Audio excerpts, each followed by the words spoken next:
Absalom, Absalom. Handsome, the prince, the future. Fabulous, charismatic, and popular. Loved by all the people.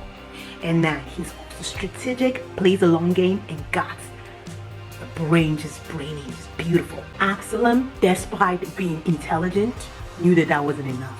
And so he went and hired the wisest man in the entire kingdom. So let's talk about David. David is a king, the current king, so he represents the status quo, the present. David also represents former glory. So when David heard about all of Israel declaring that Absalom was king in Hebron, David essentially told his people, look, we are going to lose to Absalom.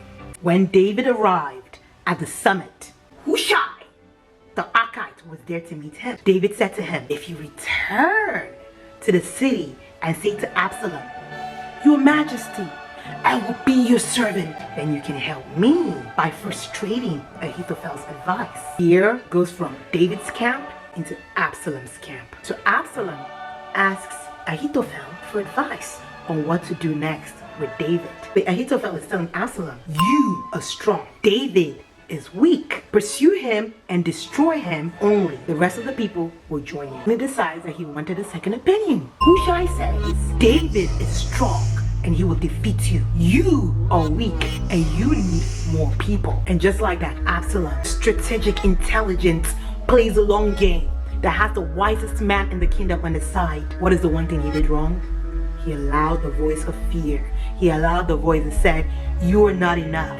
You're weak. Your enemy is strong. Your opponent is strong. He allowed that voice into his head. And there is the beginning of the downfall. David's army marched out of the city to fight Israel. Israel's troops were routed by David's men. And the casualties that day were great. 20,000 men. Now Absalom happened to meet David's men. He was riding his mule, and as the mule went under the thick branches of a large oak, Absalom's hair got caught in the tree.